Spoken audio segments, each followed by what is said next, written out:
कहानी मेरी जुबानी।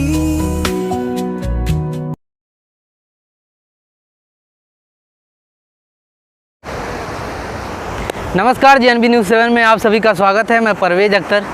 मेरी कहानी मेरी ज़ुबानी के पार्ट 4 में आप सभी का स्वागत है। आज मैं बहुत ही खूबसूरत जगह अक्सा बीच में मौजूद हूँ। आप सब देख सकते हैं पीछे का नज़ारा कितना सुंदर है और यहाँ की वादियाँ देखिए, यहाँ पर चिड़िया उड़ रही हैं। कैमरामैन आप दिखाइए थोड़ा, और कितना खूबसूरत जगह है। और हमारे साथ जो है कैमरामैन शोएब अख्तर साहब हैं, जो कि हमेशा से ही रहते हैं। आज मैं आपसे ऐसे मेहमान से रूबरू करवाने वाला हूं जो कि बहुत अच्छी एक्ट्रेस हैं, ऑर्गेनाइज़र भी बहुत अच्छी हैं, काफ़ी बड़ी ऑर्गेनाइज़र हैं। इनका काफ़ी शो होता रहता है मुंबई में, तो आपसे रूबरू करवाएंगे और उनकी कहानी आप तक पहुंचाएंगे। स्वागत है मैम आपका मेरी कहानी मेरी जुबानी के पार्ट 4 में आपका स्वागत है। नमस्कार परवेज जी। वैसे भी मैं सबसे पहले तो इनका धन्यवाद करूंगी कि इन्होंने मेरी कहानी मेरी ज़ुबानी में मुझे याद किया। Thank you so much Parvez ji. Ma'am, मेरी कहानी मेरी ज़ुबानी का ये पार्ट 4 है, तो आपका कहानी बचपन से हम स्टार्ट करेंगे। आपके बचपन से आपने जन्म कहाँ लिया और मुंबई में कैसे आप पहुँची? मेरा जन्म तो कानपुर का है। मैं हूँ यूपी से, शर्मा। पहले शर्मा थी, अब महंत हो गई हूँ। और 2 साल की थी तो मैं मुंबई आ गई थी। जी जी। तो 2 साल की मुंबई आने की किस लिए आप आई? एक्चुअली पापा का जो कारोबार था सब वो मुंबई में था। पापा क्या करते थे? पापा की दवाइयों की फैक्ट्री थी। अच्छा अच्छा जी। तो पटना में भी थी, मुंबई में भी थी। अच्छा जी। तो पटना की एक फैक्ट्री तो पापा की जो पार्टनर थे उन्होंने हड़प ली थी। जी। तो मुंबई की फैक्ट्री का भी थोड़ा डावाडोल चल रहा था। जी जी। तो मतलब पापा का थोड़ा सा कंसंट्रेट उस पर नहीं होके, क्योंकि वो पीते बहुत थे। अच्छा। तो पीने की वजह से उनका थोड़ा सा ये हो गया, तो बीमार रहने लगे। फिर उनको टीबी हो गया। तो काफ़ी हम लोगों ने ये किया दवाई वगैरह, पर वो नहीं रहे। फिर पापा की जगह पे मम्मी ने जगह ली। जी जी। हम मुंबई आए। फिर स्कूल मेरा सर्वोदय बालिका। तो मतलब मुंबई थी तभी पापा का डेथ हो गया था? हाँ, मुंबई में थे तभी डेथ हो गया था। जी जी। तो मम्मी ने ही हम लोगों को सिंगल मदर एज ए बड़ा किया, पाला पोसा पूरा। हाँ, हम 3 सिस्टर हैं। जी। एक अर्चना, वंदना, भावना। जी, भावना जो मेरी सबसे छोटी बहन है, वो हांगकांग में रहती है। जी। अभी सब सेटल हैं। और बड़ी सिस्टर है वो अमेरिका में है। अच्छा, न्यू जर्सी में। और मुंबई में मैं हूँ। तो मम्मी ने मतलब सबको अच्छा पढ़ाया लिखाया, सब ये किया। मैं ज़्यादा पढ़ी नहीं हूँ, मैं 12th करके मेरी शादी हो गई। तो आपकी पढ़ाई कब से स्टार्ट हुई, कहाँ से? मैं 5th स्टैंडर्ड से मैं सर्वोदय बालिका में मतलब स्कूल था मेरा, मलाड में सर्वोदय बालिका गर्ल्स स्कूल है। तो वहाँ पे मैं 5th to 10th थी। अच्छा जी। और जोगेश्वरी में जब हम रहते थे, जब मेरा बचपना था वहाँ पर, तो वहाँ पे एक पास ही में म्यूनसिपैलिटी स्कूल था। तो हम वहाँ जाते थे। वहाँ पे मतलब काफ़ी हमने एक खाड़ा करके हमारा स्कूल ये था। तो काफ़ी सर वगैरह भी अच्छे थे। वहाँ हमें दूध बिस्किट सब फ्री में मिलता था। तो वो भी दिन देखे हमने। तो हम तीनों म्यूनसिपैलिटी में जाते थे। फिर मम्मी ने 5th से हमें सर्वोदय बालिका में डाला। सर्वोदय बालिका गर्ल्स स्कूल था। और वहाँ से 10th मैंने पास किया। उसके बाद 10th के बाद मेरी एंगेजमेंट हो गई हस्बैंड से। और फिर तो कैसे एंगेजमेंट कैसे हुई आपकी? 10th में मैं यलगार की शूटिंग कर रही थी और उस दौरान वो आ गए और उन्होंने बोला कि भाई जो भी है 10th में तुमने मुझे बोला था। नहीं तो कैसे कनेक्ट कैसे हुई उनसे आप? मतलब मैं कनेक्ट थी उनसे। हम मतलब कोई त्योहार वगैरह में प्यार था। हाँ, मतलब मिलते थे। एक दूसरे को लेटर भी देते थे। वो लेटर का ज़माना था। तो काफ़ी ये था। और बड़ी सिस्टर के जो हस्बैंड थे, तो कैसे मिली आप उनसे? वो सर्वोदय के पास आते थे। मतलब सर्वोदय चारों तरफ राउंड मारते थे आपके लिए। हाँ। और मेरी छोटी सिस्टर है। अच्छा जी। तो उसको हमेशा लेटर देते थे मेरे लिए, क्योंकि मैं थोड़ा सा ये करती थी कि मुझे पढ़ाई पहले पूरी करनी है, उसके बाद जो भी है सब। तो मैं उनको इतना भाव नहीं देती थी। तो वो थोड़े से नर्वस थे। तो वो छोटी सिस्टर को उन्होंने पकड़ा था कि भाई आसिंग पासिंग जो भी है। तो मैंने बोल दिया था कि 10th मेरा हो जाने दो, उसके बाद मैं देखूंगी। आपके मन में भी कहीं ना कहीं प्यार हाँ मतलब काफ़ी टाइम के बाद प्यार उमड़ा, क्योंकि वो टाइम ही ऐसा रहता है कि आप बहुत छोटे रहते हो, तो आपको पता नहीं चलता है कि भाई सामने वाला क्या है क्या नहीं। तो थोड़ा सा डर भी था कि भाई सिंगल मदर है मम्मी, तो पता नहीं सामने वाला कैसा निकले क्या है। पर मैंने जब देखा कि बहुत ही केयरिंग है, बहुत ही केयरिंग शेयरिंग है, कि जब भी त्यौहार होता था तो मेरे लिए कपड़े आते थे नए, मतलब जब हमारा कुछ भी नहीं था तो कपड़े आते थे, मतलब कुछ भी ये रहता था तो त्यौहार में मुझे केयर करते थे। हाँ बहुत केयर करते थे। तो मैंने सोचा कि भाई इससे अच्छा मुझे जीवन साथी कहीं नहीं मिल सकता। तो अम्मी को आपने कब से बताया? उनको तो पता ही था, क्योंकि मैं एक बार क्या हुआ कि इनके पापा बैंक में हैं और मैनेजर की अच्छी पोस्ट पे एज ए मैनेजर पोस्ट पे थे। तो उस टाइम पे बहुत कम लोगों के पास 4 व्हीलर रहती थी और इन लोगों के घर में पहले से ही बहुत बड़ा घर था इनका। आपको पता कैसे चला कि वो बहुत अच्छे बड़े खानदान से हैं? हाँ मुझे पता तो नहीं था, पर जब मेरी एक सिस्टर है दुबई में, तो वो इनको भाई मानती थी, तो उसको भी इन्होंने पकड़ के रखा था कि इसका भरोसा नहीं है ये कब निकल जाए। आपके लिए चारों तरफ से जाल बिछा इनको किसी तरीके से, मतलब तो उसको बोलते थे कि एक बार उसको बोल दो कि घूमने चले, एक बार उसको बोलो घूमने चले। तो एक दिन हम ऐसे ही बैठे थे बातें करते, तो उसने मुझे बोला चलना यार आज कहीं घूमने जाते हैं। तो मैंने बोला तुझे घूमने के अलावा कुछ आता नहीं है कि नहीं? तो बोली, मैंने बोला दिल तो मेरा भी कर रहा है कहीं बीच बीच पे जाएं, घूमें फिरे। अभी ये बीच देख के मुझे याद आया कि हम पहली बार बीच पे ही मिले। मतलब वैसे हम मिले थे पर प्रॉपर हमारी बातचीत बीच पे हुई। और वो था ये अंधेरी का बीच है ना, जुहू बीच। जुहू बीच यानी वो जो बंगलो टाइप रहता है ना, हाँ, जुहू बीच। वो बीच पे हम मिले थे। मड़ बीच या जुहू बीच या वर्सोवा बीच, जो प्रॉपर बंगलो वगैरह रहता है ना, सबका साइलेंट था, तो वहाँ पर हम मिले थे। तो इसने कॉल किया मेरी सिस्टर ने कि आ जाइए, वंदना एग्री है जाने के लिए। तो जब वो आए तो गाड़ी वाड़ी लेके आए 4 व्हीलर। तो जब ही एम्बेसडर चलती थी वाइट कलर, तो एम्बेसडर लेके आए तो मैं मतलब हम देखे तो उसने बोला यार पापा की उसकी एम्बेसडर है। तो तब मुझे पता चला कि भाई अच्छे ख़ानदान से हैं, अच्छे हैं सब। तो थोड़ा सा मैं भी इन्वॉल्व हो गई, हाँ कि भाई चलो अच्छे ख़ानदान से है, कोई पकड़ वक्कड़ नहीं है। एक तो ऐसे ही हमने हाँ, तो थोड़ा सा लगा कि चलो अच्छा है। तो हम घूमने गए तो हम बातचीत किए। उस दौरान मम्मी ने मुझे पैसे दिए थे राशन लाने के लिए कि भाई राशन डलवा देना घर में। तो मैंने क्या किया था कि रुमाल में मेरे पैसे थे और मैं उनकी गाड़ी में ही भूल गई। अच्छा। तो गाड़ी में भूल गई और मैं घर आ गई तो बड़ी सिस्टर के हस्बैंड आए हुए थे। तो बोले कहाँ गई थी? मैंने बोला पूजा में गई थी। तब उस टाइम पे बहुत डर था कि भाई कहाँ जा रहे हैं, कहाँ क्या कर रहे हैं, तो बताते नहीं थे। और हम मम्मी के बाद आज़ादी भी नहीं, हाँ मम्मी के बाद वही हेड थे हमारे घर के। तो उन्होंने बोला पूजा में गई थी, अच्छा कोई बात नहीं। तो पूजा में कहाँ? मैंने बोला मलाड गई थी। तो ठीक है, हम लोग तो अभी मतलब ये तो जीजाजी थोड़े थे कि हाँ स्ट्रिक्ट थे। तो मैं बस बात करके हो गया। थोड़ा टाइम हुआ, वो गाड़ी लेके आ गए, उनको घर मेरा पता था। गाड़ी लेके आए और बोले तो घर कैसे पता किए हो? मतलब चारों तरफ हाँ से मुझे वो भी पता नहीं, सीआईडी की तरह तो घर के पास गाड़ी लगाई और नॉक किया, बेल डोर बजाई।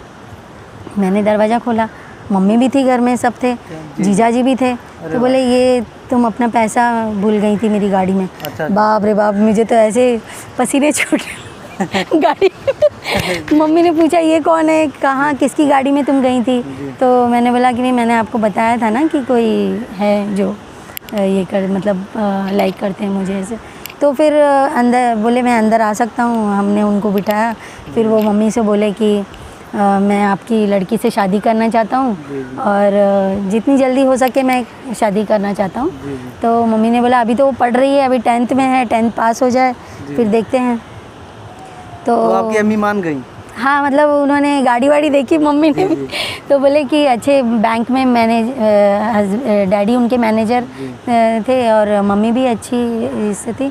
तो बोले अच्छा चलो घर खानदान अच्छा है, पर क्या है कि हमारी लैंग्वेज के नहीं है। जी जी। तो हम ब्राह्मण थे, जनेऊ पहनते। जी। मेरी नानी तो नॉनवेज खाने वालों को मतलब मंदिर में भी ये नहीं करती हैं। जी। पर उस मैं टाइम पे भी शाकाहारी हूँ। अच्छा मैं भी कुछ नहीं खाता। अच्छा। तो वो मतलब था, वो दौर ऐसा था। जी। तो मैंने बोला कि अब जो भी है देखते हैं। जी जी। तो मम्मी ने बोला अभी वो पढ़ रही है, 12th में, देखते हैं शादी कर देंगे। तो आप फिल्म लाइन में एंट्री कब से ली? बचपन से ही फिल्मों में काम कर रही थी, चाइल्ड आर्टिस्ट में एज ए। बट अभी क्या है कि हस्बैंड को भी लगता है कहीं ना कहीं कि अंदर एक एक्ट्रेस है, जी जी। एक्टिंग भी खून में भरी हुई है। जी जी, तो उसने बोला कि भाई अभी जो भी है तुम अपना कर सकती हो, क्योंकि अभी बच्चे भी अच्छा, हैं। पहले करने देते, उनको पता था कि ये करती हैं? हाँ, पहले तो मतलब मम्मी के इसमें थी, मैं तो छोटी थी तो करती थी काफ़ी। जी, जी। मतलब मैं काफ़ी पापड़ बेले हैं, डांसर में, इसमें उसमें, सुपर क्लास और साइड रोल, लीड में भी किया हुआ है मैंने। तमस में भी सलमा का रोल किया है, प्रोफेसर की बेटी बनी हुई थी मैं। जी, जी, क्या बात है। और गोविंद निलानी जी की सीरियल थी ये, जी जी। जो बाद में पिक्चर भी बनी, जी जी। तमस। जी। तो गोविंद निलानी जी को तो बहुत लोग जानते हैं, बहुत बड़े डायरेक्टर हैं बहुत वो। बड़े डायरेक्टर हैं। और मैंने यलगार मूवी की जो फिल्म फिरोज़ खान जी की थी, उसमें मैं एक गाने में ही हूँ। उसके बाद हस्बैंड मुझे ले आए थे, जी। तो मैं नहीं कर पाई वो काम। और साइड बाय साइड बहुत सारे किए हुए हैं जो छोटे मोटे हैं। और एक जिद मूवी आई थी प्राणलाल मेहता जी की, जिसमें उनके ही बेटे हीरो थे, जय मेहता जी। जय मेहता। तो ये हमने खंडाला में शूटिंग की थी। जी। हीरोइन के साथ मैं मतलब एक गाना बताया, कोरी गगरिया मीठा पानी। उसमें हमारा एक साइड में बीच पे ही घर बताया, जिसमें मम्मी की ही दोस्त थी जो मेरी माँ बनी थी। और उसमें मैं मतलब बहुत चुलबुली सी दिखाई हूँ, उसमें मैं गाने में भी हूँ, मैं उनकी तो कॉपी आपके कर रही हूँ। हस्बैंड कैसे अलाउ किए फिर आप जाओ उसमें? जब इतना ऑब्जेक्शन उठाते थे, फिर अलाउ कैसे किए कि आप इतनी सुंदर दिखती हो, फिल्मों में जाओगी, ऐसा है वैसा है? या फिर धीरे धीरे करके मतलब उनको ऐसा लगता था कि ये इंडस्ट्री में ही मैं मतलब से फिल्म इंडस्ट्री से ही थे हम लोग। हाँ जी। तो काफ़ी मतलब होने के बाद बच्चे दोनों मेरे वेल सेटल होने के बाद उन्होंने बोला कि अब तुम काम कर सकती हो। जी, जी। तो मे भी उनको ऐसा लगा होगा कि अब काफ़ी साल हो गए हैं, अब क्या करेगी वाइफ मेरी, मतलब कर सकती है या नहीं कर सकती है। तो जब जैसे ही उन्होंने मुझे हाँ बोला, मैंने यहाँ वहाँ कॉन्टैक्ट सब, क्योंकि मम्मी के तो थे ही भी कॉन्टैक्ट्स वगैरह, तो मैंने करना स्टार्ट कर दिया। तो फिर उन्होंने देखा मैंने काफ़ी एड्स भी किए। तो आपके पीछे पीछे जाते हैं या नहीं, छोड़ देते हैं? हाँ, मतलब मैं नहीं पीछे पीछे मतलब मैं छोड़ते तो नहीं है। जी, जी। मतलब उनको मेरे बहुत सिक्योरिटी है उनकी, जी, जी, कि बहुत फिक्र है, हाँ। हाँ, मतलब बहुत फिक्र रहती है उनको जी। कि ये जाएगी तो इसको एड्रेस नहीं मिलेगा, इसको ये नहीं मिलेगा। तो कोई ना कोई फ्रेंड मेरे साथ रहती है हमेशा, या फ्रेंड नहीं रहेगी तो हस्बैंड रहते हैं मेरे साथ। और मैं हर जगह हस्बैंड को लेके जाना प्रेफर करती हूँ, क्योंकि वो रहते हैं साथ में, तो मुझे बोलते हैं ना, तू है तो डर नहीं लगता, तू है तो क्या बात है। तो वो गाना पूरा मेरे ऊपर ही है। तो वो है थोड़ी सी सिक्योरिटी उनकी। और ऐसे मतलब मिलना बहुत भाग्यवान हूँ मैं कि ऐसे हस्बैंड मिले मुझे। जी जी। जो तो बहुत आपकी ही कौन सी पहली फिल्म या सीरियल कौन सी थी जिसमें आपने अच्छा रोल किया? मेरी पहली सीरियल थी मेरी श्रीकांत, जी। जिसमें मैंने सुजाता मेहता जी का बचपना, मतलब हम आप मतलब बहुत ही फेमस एक्ट्रेस हैं उर्वशी ढोलकिया जी। तो उनकी मम्मी और मेरी मम्मी दोनों बेस्ट फ्रेंड थे अच्छे। तो जब हम मिलते थे तो उर्वशी भी छोटी थी, मैं भी, हम लोग काफ़ी हर जगह मतलब सिलेक्शन हमारा रहता था। तो मैं भी सेलेक्ट हो जाती थी, वो भी सेलेक्ट हो गई। तो श्रीकांत में वो भी सेलेक्ट हो गई, मैं भी सेलेक्ट हो गई। तो हम श्रीकांत सीरियल हमने साथ में की। फिर हम एक और सीरियल थी, बहुत पहले आती थी, अभी मुझे याद नहीं है, उसमें भी हम साथ में थे। तो उसमें मैंने उसकी दोस्त का रोल किया था, उर्वशी की। और साइड बाय साइड फिर हम तमस में, मैंने सेकंड मेरा तमस में हुआ। जी जी, क्या बात है। तमस में मैं गोविंद निलानी जी की फिल्म थी, सीरियल थी ये।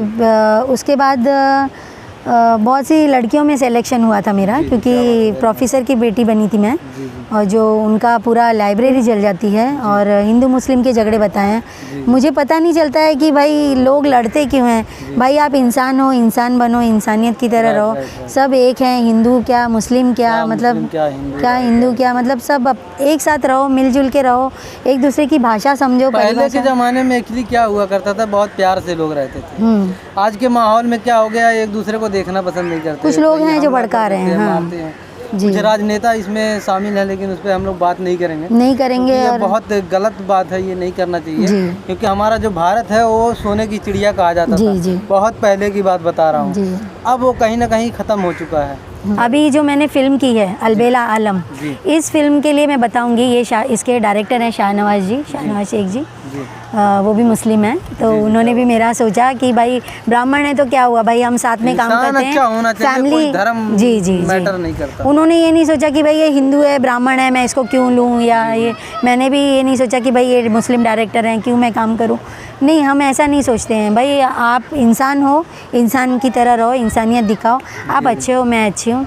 देखो अच्छाई कहीं नहीं मरती है, और अच्छे और सच्चे इंसान के साथ ना हमेशा गणपति बप्पा रहते हैं। मैं इंसान वही होता है अच्छा जो एक दूसरे की मदद करता है, एक दूसरे के दुख सुख में साथ खड़ा होता है। ना हिंदू ना मुस्लिम, ईश्वर अल्लाह ने एक ही बनाया, ऊपर वाला हम सबके साथ एक ही इंसान बनाया, उसी से हम सब जन्मे हैं। कहीं 10 बना के नहीं भेजा कि हम अलग अलग जातियों में बढ़ गए। ये धर्म के पंडितों ने, धर्म के मौलानाओं ने ये सब बनाया है।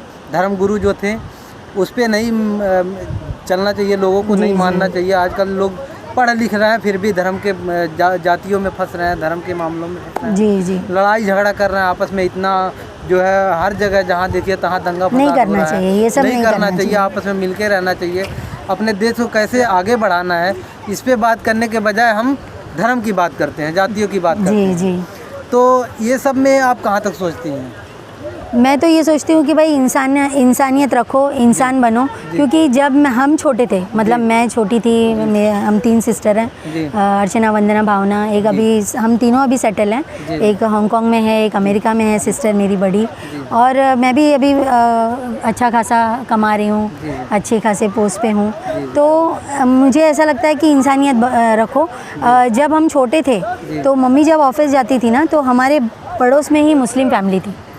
खाला, मतलब जो हमारी ये थे, तो मैं उनको खाला बोलती थी। और जो भी थे, मतलब फूफू थी, फूफू बोलते हैं ना, तो वो लोग सब इतने, मतलब उनकी 5 बेटियां थी, तो वो भी हम अपनी बेटियों की तरह ही रखते थे। मतलब मम्मी चली जाती थी ना, तो हम उनके घर में ही पले बढ़े।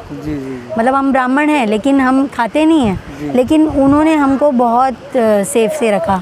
मतलब बाजू में हम रहते थे, कभी सो भी जाते थे उनके घर में, कभी एक साथ पढ़ना, एक साथ बैठना, एक साथ खाना। नहीं, उन्होंने बहुत अच्छा लगता है जी। लेकिन देखा जाए तो स्कूल में भी कोई जाति धर्म देखकर नहीं पढ़ाया जाता है।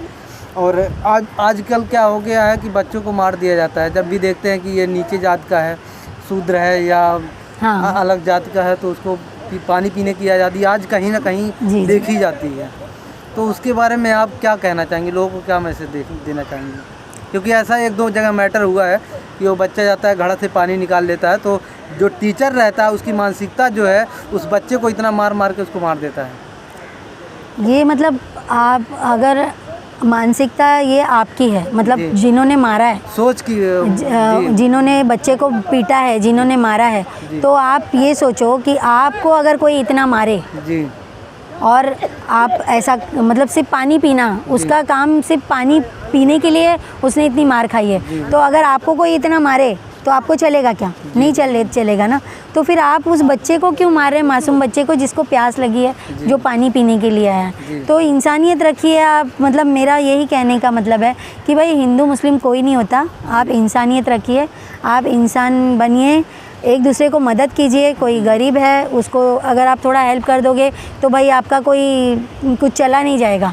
थोड़ा सा मदद कीजिए, एक दूसरे की हेल्प कीजिए। इंसान का हृदय, मन शरीर सब कुछ एक ही जी, है, जी। ब्लड भी एक ही है, फिर पता नहीं क्यों लोग इतना जलन करते हैं। और आपको मैं बताऊं, मेरी ट्रेजेडी ये है कि मेरे लाइफ में ज़्यादातर मुस्लिम लोग आए हैं जिन्होंने मुझे आगे बढ़ाने की कोशिश की है। अभी आपका जो न्यूज़ है मेरी कहानी मेरी ज़ुबानी, भाई आप भी मुस्लिम ही हैं, लेकिन आपने मुझे याद किया कि भाई वंदना महान जी को बुलाते हैं, तो ये एक स्टेप मैं और आगे बढ़ गई, वो आपकी बदौलत।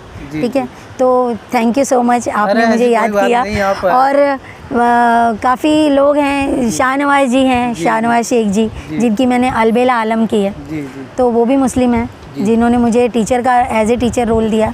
तो ये फिल्म थिएटर में लगने वाली है 2 महीने बाद। अभी हमारा 2 सॉन्ग हो गया कंप्लीट, तो हो सकता है नेक्स्ट मंथ भी हम प्रीमियर के लिए जाएं और फिल्म ये करें। आपको भी टिकट मिलेगी, आप भी आइएगा। थैंक यू आपको बहुत बहुत बधाई कि आप अच्छे पद पे जाइए, बड़ी स्टार बन जाइए। Thank you. और लोगों को क्या मैसेज देंगी अभी लास्ट में? लोगों को ये मैसेज दूंगी कि आप कोई भी क्षेत्र में काम कीजिए, ईमानदारी से कीजिए, अच्छे से कीजिए, और जो आपको आगे बढ़ा रहा है उसके प्रति ईमानदार रहिए। जो भी आपके क्लोज है, जो आपको बढ़ाने में सहायता कर रहे हैं या जो भी है, उनके प्रति ईमानदार रहिए, कभी बेईमानी मत कीजिए। ईमानदारी से काम करोगे तो आपके साथ ऊपर वाला भी है, आपको धक्का देगा आगे बढ़ने में, आप आगे जाएंगे। देखो, हर फील्ड में है जो जहाँ पे गलत और सही राह, 2 राह है। अगर आप सही राह चुनोगे तो आप मतलब सही राह जी, नहीं तो गलत रास्ते पे लोग, गलत रास्ते पे आपको यूज़ करेंगे। बस एक लड़की मुझे मिली थी, वो मुझे बोल रही थी कि मतलब मैं फिल्म इंडस्ट्री से मैं काम करने वाली हूँ, मैं गांव से आई हूँ और ऐसे ऐसे। तो मैंने उसको समझाया कि बेटा अभी तू 18 साल की है, तो जो भी है ईमानदारी से काम करना, कभी भी कोई कॉम्प्रोमाइज़ गलत ये बोलने करे नहीं करने वाले ज़्यादा हैं। जी, मतलब आपको ये करते हैं और आपको काम तो देने से रहे। तो आप जितना भी आप रहें, आप ढके हुए कपड़े पहने। आजकल की लड़कियों को ये है कि आप ढके हुए कपड़े पहने, अच्छे से रहें, अश्लीलता मत फैलाइए। इंस्टाग्राम हो गया, यूट्यूब हो गया, सारे जगह शॉर्ट वीडियो बना के कपड़े तक उतार दे रही हैं फेमस होने के लिए। उसके बारे में आप क्या? ये बहुत गलत है कि आप मतलब कहीं ना कहीं अगर आपको आज़ादी मिली है, कहीं ना कहीं कितने सालों से आप ढकी रही, आज आज़ादी मिली तो आज़ादी के नाम पे आप पूरी नंगी हो जा रही हैं। इसको तो आज़ादी नहीं कहा जा सकता। नहीं, मतलब ये जो अश्लीलता है, ये जो भी है, वो आप मतलब फैला रहे हो सब जगह, मतलब लोगों को गुमराह कर रहे हो। जो अच्छे हैं वो भी बिगड़ रहे हैं, जो अच्छे हो जाते हैं, अच्छे हैं वो भी बिगड़ जाते हैं। तो आप मतलब उनको बिगाड़िए मत। आप अच्छे से रहिए, आप ढके हुए कपड़े पहनिए, आप अच्छे से रहिए, आप अपने रुआब में रहिए। अगर आपको काम नहीं मिलता है तो भी आप फिक्र मत कीजिए, कहीं ना कहीं आप ऊपर वाला सही राह चुनिए, आपको ऊपर वाला ज़रूर धक्का देगा, आप आगे जाएंगी। लेकिन आप ये सब करके आप आगे नहीं जा सकते, और फिर आगे जाके आप पछताएंगे कि भाई मैंने ये क्या किया। मैं कहाँ की, मतलब यहाँ की भी नहीं रही, वहाँ की भी नहीं रही, तो इससे अच्छा आप कहीं की तो रहिए। तो उस आजकल जो वेब सीरीज वगैरह बन रहे हैं, तमाम सारे OTT प्लेटफॉर्म है जिसमें बहुत ही घटिया जो है लोग बना रहे हैं। यहाँ तक कि गलत नहीं होगा कहना, शूटिंग लाइन तो बहुत बर्बाद है। समझ लीजिए हाफ पोर्न टाइप का शूट कर रहे हैं वो लोग। पूरा तो नहीं दिखाते, लेकिन फिर भी कहीं ना कहीं बहुत ज़्यादा दिखा देते हैं, जो कि मतलब दिखाना ही अलाउड ही नहीं किया जा सकता है। पता नहीं सेंसर बोर्ड क्यों अलाउड कर देता है। तो पहले के ज़माने में हुआ करता था, अगर सुहागरात भी दिखाना होता था तो ब्लैक कर देते थे वहाँ पे, एक दूसरे साथ में ब्लैक। आजकल तो पूरा दिखा देते हैं कपड़े उतार के। तो उसके बारे में क्या मैसेज देंगे आप? मैं ये कहना चाहूँगी कि देखिए, ये सब जो दिखता है तो लोग देखते हैं, और लोगों को लगता है कि भाई हमने बहुत बड़ा काम कर दिया, ये सब दिखा के हमारी तो मतलब व्यूज़ बढ़ जाएंगे, मेरे लाइक्स बढ़ जाएंगे, ये हो जाएगा, वो हो जाएगा। तो आप ये सब व्यूज़ लाइक के लिए मत कीजिए, क्योंकि आप है ना, ये जो कर रहे हैं, जो जिसको दिखा रहे हैं, ठीक है, वो मजबूरी में काम कर रही होगी वो लेडीज़, ठीक है, लेकिन आप जिसको दिखा रहे हैं तो आप ये औरतों के प्रति मतलब जो आपकी नहीं, कहीं ना कहीं देखिए, डायरेक्टर की गलती नहीं मानूंगा मैं, या प्रोड्यूसर की गलती नहीं मानूंगा। अगर मैं आपको कुछ दे रहा हूँ, सामने से मैं वो ऑफर दे रहा हूँ कि आपको ये करना है, मैं आपको इतना पैसा दूंगा, तो आप हाँ बोलेंगी तभी तो वो करेगा। जबरदस्ती तो बोलेगा नहीं, चलो कपड़े उतारो। जी। आप खुद उतारेंगी तभी वो काम करेगा ये बात सामने। में मैं आपको बता दूं। आपको फिर सहमत होना पड़ेगा तभी कुछ होगा। जी। जब आप मना कर देंगी तो जी, वो सामने जी, से जी। नहीं करेगा। ये बात पे मैं आपको बता दूं कि मेरे साथ भी ऐसा हुआ है। जी। मतलब हम तो अच्छे घर खानदान से हैं, जी। शादीशुदा हैं भाई, बच्चों की माँ हैं। जी। फिर भी मतलब एक वेब सीरीज़ है अभी, एक हमारे डायरेक्टर साहब हैं जिनका मैं जिक्र करूँगी, जिनकी मैं वेब सीरीज़ कर चुकी हूँ, उसातली भानगढ़। ठीक है, तो उनकी एक अभी फिल्म रिलीज़ होने वाली है, सविता मूवी। उसमें जो है रोल, उसमें बहुत ही अच्छे आर्टिस्ट हैं। मुझे उनका काफ़ी मतलब वो एज ए हीरो में भी काम कर चुके हैं। अभी मुझे उनका नाम याद नहीं आ रहा है, मराठी एक्टर हैं, तो मराठी एक्टरों का मुझे इतना ध्यान नहीं रहता है। तो उनके साथ मेरा सीन था। उन्होंने बोला था आपको ये काम करना है, थोड़ा सा बोल्ड सीन है, मतलब आपको दिखाया है बिस्तर में और ये वो। तो मैंने बोला भाई आप कहाँ फंसा रहे हो, मैं आपको इतने पैसे मिलेंगे। मैंने बोला आप कितने भी पैसे दे दो, कितना भी कुछ भी कर लो भाई, हम घर खानदान हमारा है, हम सिर्फ अपने शौक़ के लिए काम कर रहे हैं, हमें कोई ज़रूरत नहीं है। और ज़रूरत होती भी तो हम ये सब काम नहीं करते भाई, क्योंकि एक वो होता है ना कि भाई आप अगर राज़ी हो तो राज़ी हो, नहीं राज़ी हो तो नहीं राज़ी हो। तो हमने बोला कि भाई मैं मतलब सिर्फ शौक़ के लिए काम कर रही हूँ, मैं ये काम नहीं करूँगी। तो मैंने वो काम से इनकार कर दिया। फिर मेरी एक फ्रेंड है जो करती है, तो मैंने उसने वो रोल किया। तो मैंने काफ़ी ऐसे रोल छोड़े हैं पोल सीन, क्योंकि मुझे कोई इंटरेस्ट नहीं है इसमें। और आप संस्कारी हो, आप अच्छे घर से हो, तो अच्छे घर से हो ये नहीं है, आपके अंदर से भी आवाज़ नहीं है कि आप ये काम करो। आपके ही ऊपर डिपेंड करता कि आप कैसा रहना पसंद करती हैं जी, या कैसा काम करना पसंद करती हैं। आप अगर अलाउ करेंगे खुद से तो अगला आदमी कराएगा आपको। अब तक तो किसी की मजाल हुई नहीं है, कि औरतों को ज़बरदस्ती कुछ करते हैं। हाँ, मतलब हम अगर हम हिंट्स देंगे तो वो आगे बढ़ेंगे। अगर हमें हिंट्स ही नहीं देना है, हमें अच्छे से रहना है, हमें अच्छे से, तो मजाल है आपको कोई ऐसे टच भी नहीं कर सकता। राइट। ये आपके ऊपर है कि आपको कौन टच कर सकता है। ठीक है, तो आप अच्छे से रहिए, ईमानदार रहिए, अपने काम के प्रति रहिए, आप अच्छा काम कीजिए, अच्छे से रहिए। तो मजाल है कोई आपके ऊपर पिक्चर बना दे या कोई बोल सीन आपको ये कर दे दे या जो भी है।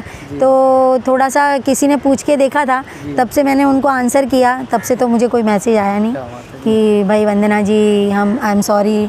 बहुत बार उन्होंने सॉरी भी बोला, मैंने बोला इट्स ओके भाई, आपको भी आपकी फ़िल्म बनानी है, आपको कोई ना किसी को तो लेना है, जो भी है। तो सभी को पता है कि मैं ये सब काम नहीं करती हूँ और मैं अच्छे ही काम करूँगी आगे भी। इतिहास में बहुत सारी फिल्में आई हैं जी, पद्मावत से हो गए, बहुत बड़ी बड़ी फिल्में आई हैं। बागबान देख लीजिए, फैमिली की फिल्म है, हम आपके हैं कौन, विवाह एक विवाह, ऐसा भी सुपर हिट गई हैं। बहुत सारी फिल्में चलती हैं, आज भी लोग देखते हैं उस फिल्म को। पारिवारिक फिल्में, राजश्री फिल्म तो चलेगी, राजश्री फिल्म प्रोडक्शन, बहुत सारी फिल्में हैं उनके एकदम साफ सुथरे। जरूरी नहीं कि आप अश्लीलता फैलाइए, और सुपर डुपर हिट होती है उनकी फिल्म, राजश्री वालों की। तो आप अच्छे से फिल्म बनाइए, अच्छा ये कीजिए, कोई डबल मीनिंग और ये सब करके आपको व्यूज़ लाइक्स मिल जाएंगे। लेकिन क्या है कि किसी का करियर, किसी का ये दाव पे लग जाता है। जो लड़कियां आती हैं यहाँ पर दूर से अपने घर परिवार छोड़ के, तो इसी पे हमने अलबेला आलम फिल्म बनाई है, जिसमें मैं हीरोइन को मतलब एडवाइस दे रही हूँ कि तुम हीरोइन बनने तो आ गई हो, लेकिन बहुत कम लोग यहाँ पर ऐसे हैं जो टिके रहते हैं हीरोइन के लिए।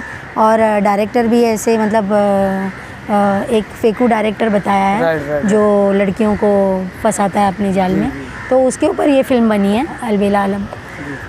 तो काफ़ी अच्छा रोल है मेरा इसमें। और बस मैं ये कहना चाहूँगी कि भाई मैं अपने फैमिली के साथ बहुत खुश हूँ, और साइड बाय साइड मुझे एड्स भी कर रही हूँ, फिल्म भी कर रही हूँ।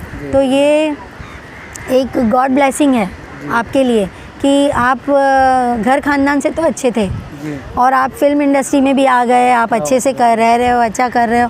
आपने मतलब काफ़ी लोगों को देखा होगा, जैसे अभी माधुरी दीक्षित जी हैं, फिर काफ़ी लोग हैं, हेमा मालिनी जी हैं, मतलब काफ़ी लोग हैं। रेखा जी तो मिसाल मेन तो भाग्यश्री जी की मैं मिसाल दूंगी कि उन्होंने भी 2-3 फिल्म हिट दी है और मैंने प्यार किया बहुत सुपर डुपर हिट हुई और काफ़ी अच्छे से उन्होंने अपना घर परिवार सब चलाया। तो कहीं ना कहीं मैं भी उसी कैटेगरी में आती हूँ कि भाई वो कब उन्होंने फ़िल्म की थी, उसके बाद उन्होंने फ़िल्म इंडस्ट्री छोड़ दी और मैं भी ये कहूँगी कि मैं भी चाइल्ड आर्टिस्ट रह चुकी हूँ और फिर उसके बाद अब मैंने शुरुआत की है और इसके बाद आगे भी मैं करती रहूँगी काम, लेकिन अच्छे रोल ही करूँगी, ढके हुए सभ्य रोल जो मेरे ऊपर सूट करते हैं और जिसमें मैं अच्छी लगूँ। अभी आपकी फिल्म कब रिलीज होने वाली है?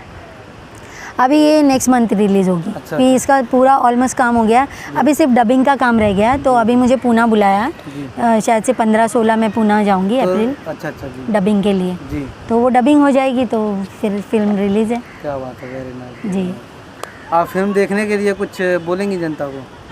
जी, आप सब आइए, हमारी फिल्म देखिए अलबेला आलम। और ये काफ़ी लड़के लड़कियों को सीख है, क्योंकि ये फिल्म ऐसी है कि हीरो भी हीरो बनने आया है, हीरोइन भी हीरोइन बनने आई है, दोनों में नोक झोंक और सब है।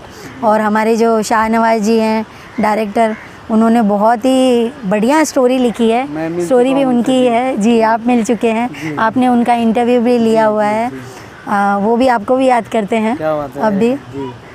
तो नितिन चंदन जी हैं हमारे, नितिन गुण जी है प्रोड्यूसर, नितिन चंदन जी प्रोड्यूसर हैं। तो ये सब हम मिल के कर रहे हैं काम। अभी हमारा 15 या 16 अप्रैल को हमारा पोस्टर लॉन्च होने वाला है, जिसमें हम मुंबई सब लोग पोस्टर लॉन्च करवाएंगे।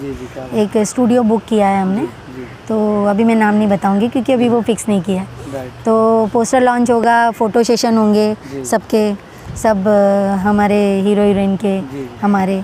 तो बहुत ही धड़ल्ले से हम प्रमोट करेंगे, सोशल मीडिया पे भी जाएंगे और काफ़ी कुछ करने वाले हैं। क्या बात है, वेरी नाइस। तो ये थी वंदना महंत जी, बहुत अच्छा मैसेज दिया इन्होंने स्ट्रगलर के बारे में, लड़कियों के बारे में और धर्म और जाति के बारे में बहुत अच्छा मैसेज दिया। इनसे मिलके काफ़ी अच्छा लगा आपसे मिलकर। और इनकी आने वाली फिल्म को आप ज़रूर देखिएगा। और उनके डायरेक्टर जो शाहनवाज जी हैं काफ़ी अच्छे हैं, काफ़ी अच्छी फिल्म बनाया उन्होंने, तो उसको भी प्रमोट करिएगा। तो देखते रहिए मेरी कहानी मेरी ज़ुबानी। काफ़ी अच्छा एपिसोड है, ये चौथा एपिसोड रहा और 5वें एपिसोड में नए मेहमान को लेकर आऊँगा, उनकी स्टोरी आप तक पहुँचाऊँगा। तब तक के लिए धन्यवाद।